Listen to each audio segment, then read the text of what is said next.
Okay, we're going to move to David Breskin. His poems have appeared in the New Yorker, the Paris Review, Tri-Quarterly, New American Writing, Plume, and many other publications. He has published 6 books of poetry, including Richter 858, a multimedia inquiry into the abstract paintings of Gerhard Richter, with music by Bill Frisell and contributions by 13 American poets. Supermodel, a one-sentence long epic poem, and Dirty Baby, which marries 66 guzzles to an equal number of pictures by Ed Ruscha and music by Nels Cline. Breskin first made his name as a freelance journalist, writing for national magazines such as Rolling Stone, GQ, and Life. He's also published a behind-the-scenes account of the recording of We Are the World, a novel, The Real-Life Diary of a Boomtown Girl, and a compendium of interviews with film directors called Interviews, Filmmakers in Conversation. Breskin has worked as a record producer since the early 80s. In addition to Frisell and Klein, he's collaborated with leading-edge musicians such as Mary Halverson, John Korn, Chris Davis, Craig Taborn, Chess Smith, Don Weiss, and Patricia Brennan. He lives in San Francisco, and I'll be putting his information in the chat. I got so busy listening to Benjamin that I didn't put information in the chat for him, so I'll be putting information for both poets in the chat. In the meantime, please enjoy the work of David Breskin. Thank you, David, for being here. Thanks very much, Judy and Michael, for inviting me. I'm going to be reading a week's worth of poems, actually 8 days worth of poems, just to honor that obscure pop band, the Beatles. So the week is going to have 8 days in it. And out of this book, Timestamp, The Daily Practice of Poetry.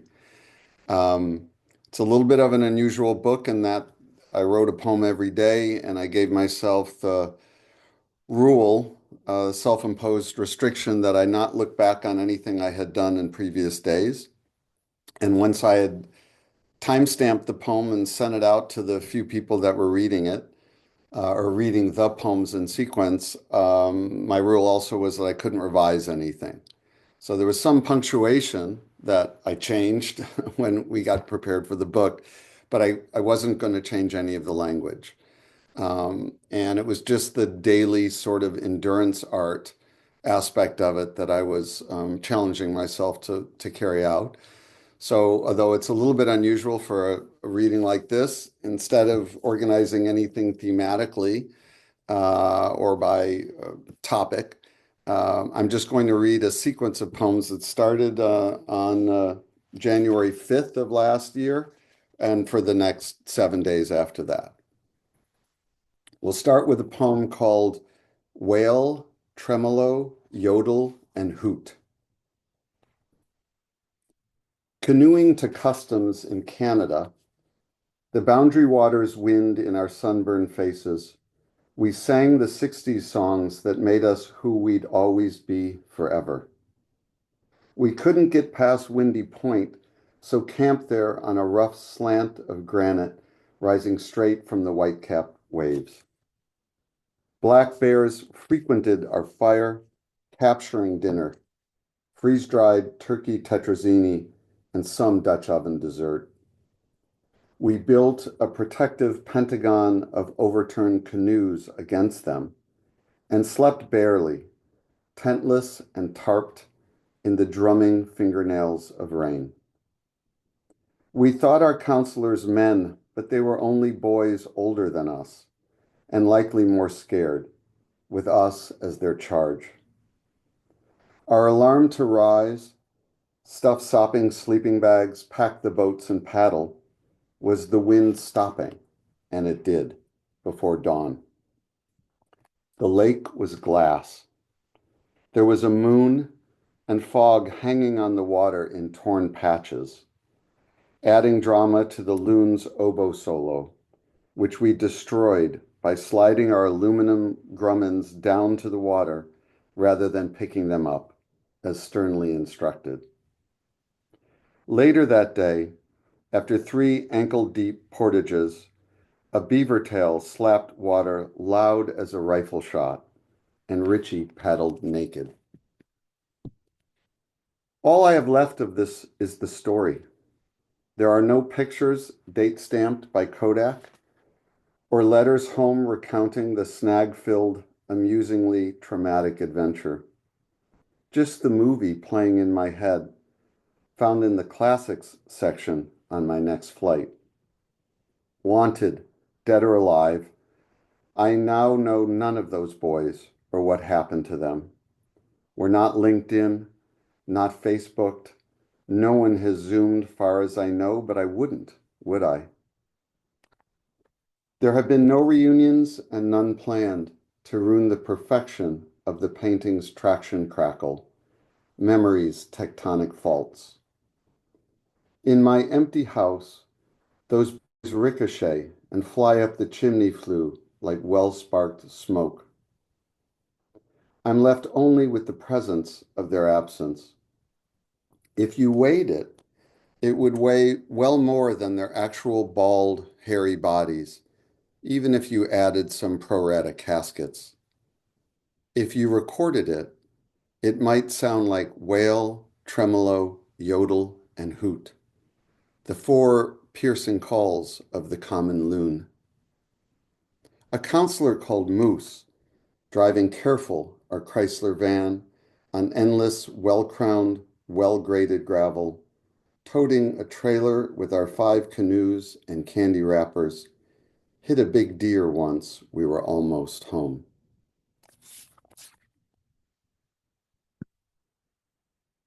There's something about canoeing to customs from Minnesota to Canada and checking customs by paddling there left a big impression on 13-year-old me that obviously has stayed with me through January 6th of last year when I wrote that. The next poem is called Crosswords, as 2 words, and it was written for my wife, who is benignly, I would say, addicted to crossword puzzling.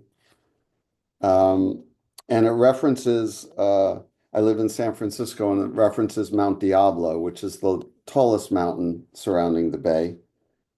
And also a piece of furniture which is called a bird chair in vernacular. And it was designed by Harry Bertoia, the famous furniture designer and sculptor of the mid-century. And it's called a bird chair. And of course, we know that groups of crows are called a murder. Cross words. There's something wrong with the crows in the palm trees. It's not their vibe, but there they are, talking, rehearsing murder. The uncountable others that fly into our lives and fly out, making tools to replace us. More crows. My muse stays silent as the mountain named for the devil crossed the bay. Sitting in her bird chair, she looks up from her puzzle and then back down.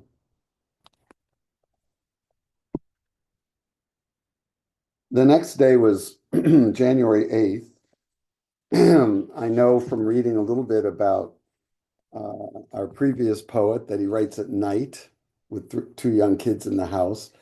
I used to be a night writer, and now I've turned into an early morning writer before the rest of the day attacks me. So most of these were written first thing in the morning from 4 a.m. to 6 a.m. to 9 a.m. to whenever, and time stamped whenever they were finished. This was a day where the LA fires had started last January. And I was thinking about migration that's driven by climate of various sorts. And I was thinking about the Darien Gap, which is that particularly brutal stretch of territory for people making a northward migration from South America through Central America towards Mexico and the United States. The poem is called The Fire This Time. There's a fire down south, people wanting to get out. Wind laughs in our direction. From muddy thickets of the Darien Gap to the infinity-edged pools of Pacific Palisades.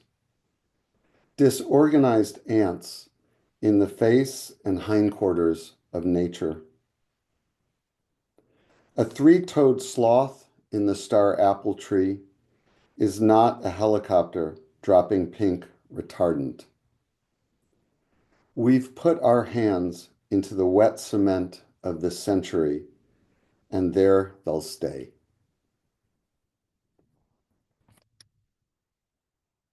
That poem leads to the next day, and January 9th, and a poem called Natural Disaster. And we always hear that phrase, or we frequently hear that phrase. We rarely hear about unnatural disasters. And I'm wondering if there are any disasters that are actually unnatural, since, of course, humans are animals. I think we remember that from time to time. And I was also thinking about what's the nature of kindling? Who buys the kindling? Who sets it? Who creates the understory? I realized that in many ways, when we think of these fires, the kindling was set by people with calculators and investment programs and surveying tools and portfolios. Natural disaster. If dry lightning makes the forest rebel into flame, we take comfort in the small truth. Forests are built to burn. That's just math. When my boy was tiny, at the beach, I showed him gravity, pushing sand off a log. Everything falls down, I said. He shook his head, no, declaring, Dada, fire falls up. If the arsonist's torch and gas rag sparks the insurance executive's wake-up call, is the event any less natural? War is as natural as hyena on wildebeest, anteater on ant, my daughter on Tinder and Bumble. Bring protection. Arsonists in Washington, Beijing, and Brussels count their kindling in dollars, yuan, and euros, while aides turn up the aircon. They work all year to assemble the floats for the New Year's Day parade, where every surface must be covered in flowers, leaves, seeds, and stems. The sunk costs cost no one sleep. If we actually felt the earth spin, we would want to get off and onto a safer ride. I hear there's a break in the weather.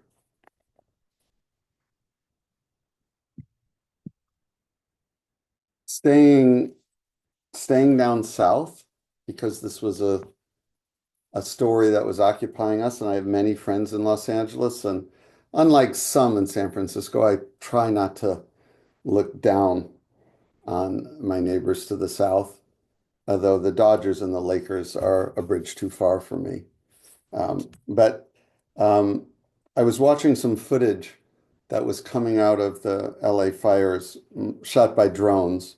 And of course, drones are going to completely change how they're going to change how we live, and it's also going to change how we view our immediate environments. And there was for me, a kind of staggering drone view. This was particularly of the Palisades, and that presented something that was almost like magical realism come to life, or a graphic metaphor that was so blatant. I almost wondered if it was safe to use it, because I mean, you shouldn't ignore the obvious, I guess.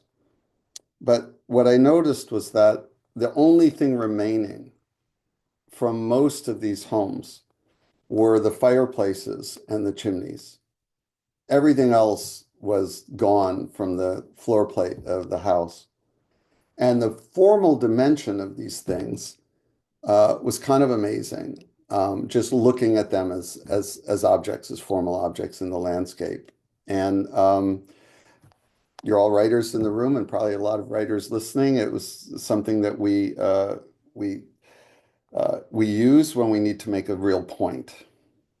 This is called drone view exclamation points.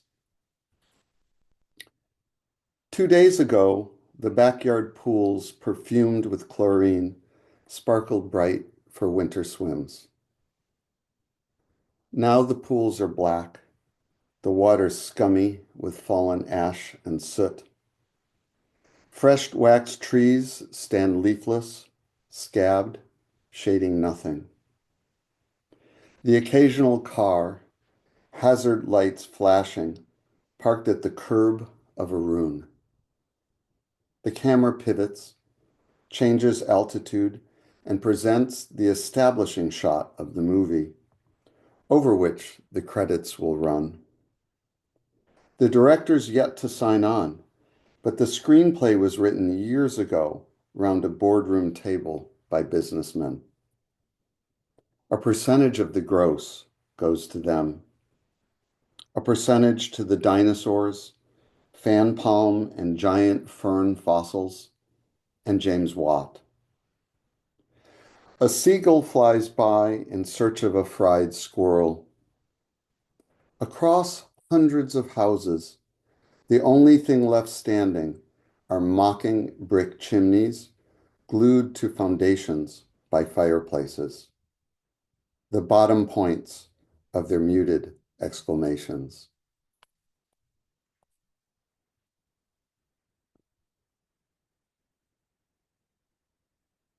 The fireplace is a little wider than the chimney always, so it's like the round, they were like almost perfectly like the round circles at the dot at the bottom of the exclamation point. Well, now it's a poem called The Infinite Monkey Theorem. We can't stay in the fire forever.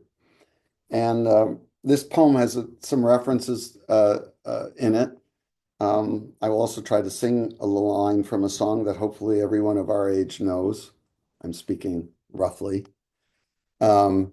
But it also refers to a famous mathematician named Emile Borel, who was a pioneer of probability theory. And probability theory is one of the things that gave us the infinite monkey theorem, which is often presented along the lines of if you gave a large group of monkeys an infinite amount of time and an infinite number of typewriters, one of them would type Shakespeare's collected works. And of course, well, we'll leave what Borel said to the side. I referenced some things here. I referenced Earendel, which was just discovered a few years ago, which is the farthest star that we can see. And I reference, for those of you who might not be basketball fans, a player named Nikola Jokic, who arguably is the greatest player in the world, and something called a triple-double, which simply means when a player gets double digits in like rebounds, assists, points, could even be block shots or steals. That's the triple-double towards the end. The infinite monkey theorem.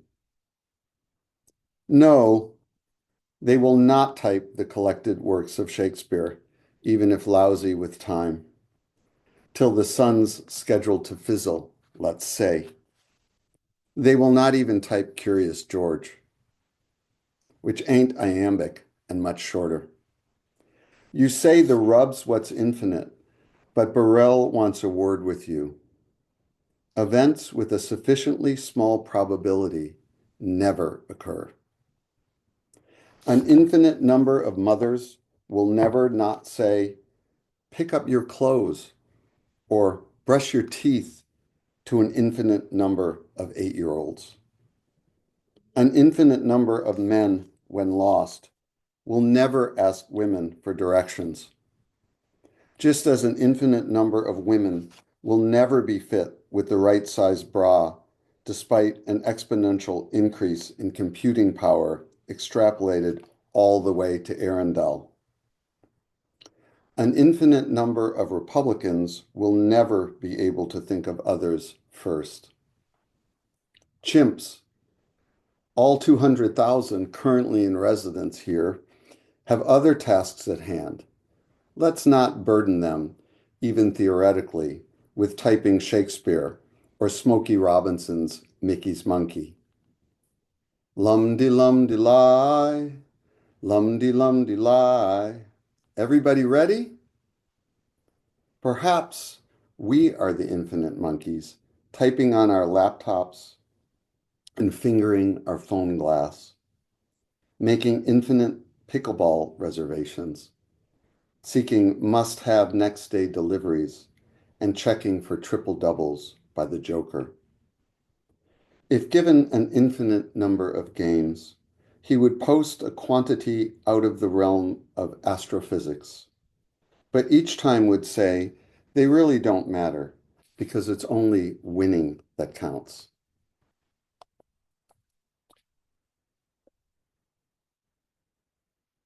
The next poem, January 12th, finished at 9:59 in the morning, the book tells me, is called The Male Gaze. And we've all heard a lot about the male gaze the last 25 years, I think. Only this time I'm writing it like the US Postal Service mail. And this poem is written for the daughter of a friend of mine who I've known since she was maybe -5 or -6 months old and have watched her grow up her whole life, who recently had begun doing some modeling, minor modeling, not magazine cover type stuff, but was getting the world talking back to her a little bit on social media and elsewhere, given that.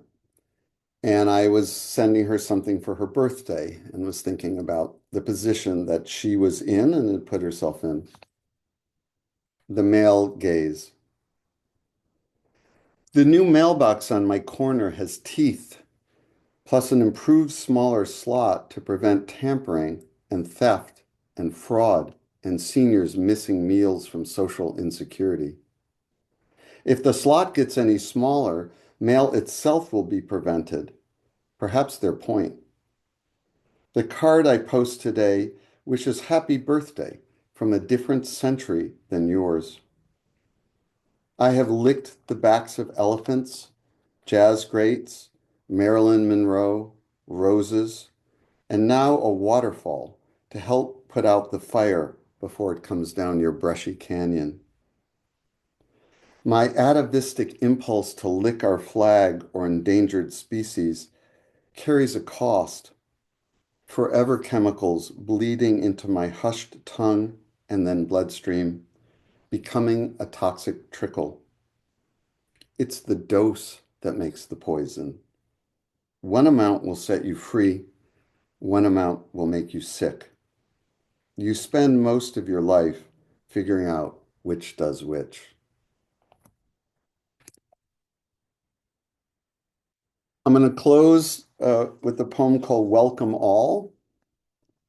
And this was almost getting to the middle of January of last year. And this was based on a fact that usually about the middle of the first month of every year, a number of science organizations publish a list which is meant to kind of combat the list of how many species we lost in the previous year, or how many got put on the red list, right? Or how many we're more worried about than we were the year before. There's different categories. There's levels to this, as people say. And organizations tend to like to leaven all that bad news with some good news. And so they publish a list of the species that we discovered. We, quote, discovered. I mean, they haven't been discovered. We just see them now. They've been there. As Jeff Tweedy, the leader of Wilco, likes to say, it ain't new. It's just new to you.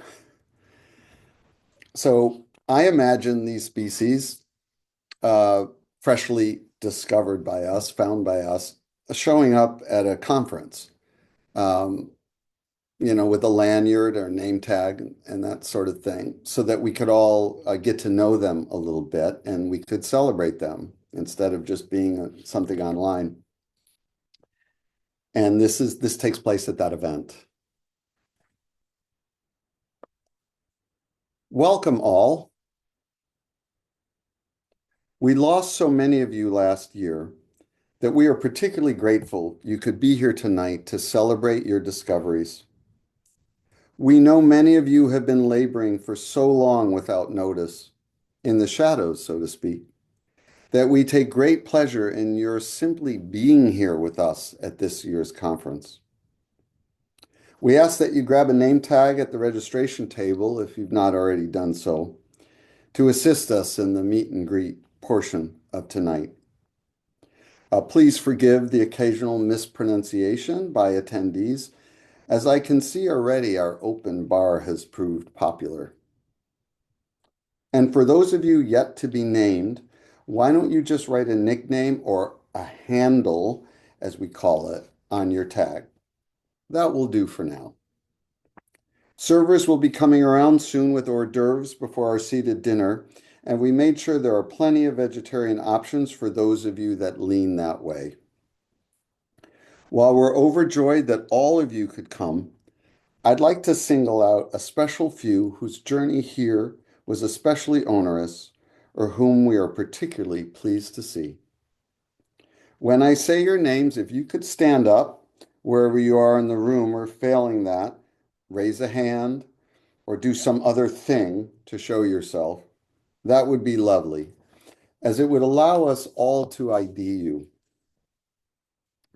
In no particular order, I would like to, and please hold your applause to the end. I would like to recognize the clouded tiger cat, the vampire hedgehog, the Casper octopus, the small clawed otter, the karst dragon lizard, the northern green anaconda, where are you? The Mount Po Ma Lung toothed toad, the dwarf squirrel, the pygmy pipe horse, the blob-headed fish in the cooler over there, the bubblegum coral, and way at the back, an especially warm welcome to the flying spaghetti monster and to the new Brazilian flea toad, Brachylephalus docnus, smaller than the eraser at the end of my pencil, who can leap 32 times its body length. Isn't that just fabulous? Let's give them and all our other guests a hearty round of applause and our gratitude for their appearance, often under difficult circumstances. Welcome all.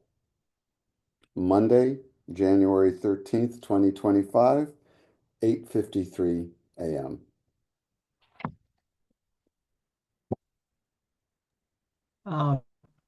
Thank you very much, David. And you're holding up the book there so you can see it. There's a link in the chat for you to purchase the book if you would like. And I'm sure It's it's at the not library. just to interrupt, it's not on bookshop.org yet, but should be Ah, soon. It's good. only posted on Amazon, but Right. we want it to be on bookshop.org, but it's Of just course. sort of been printed and takes a while. Okay, good, good. Thank you very much. What a wonderful concept and wonderful execution both. That's great.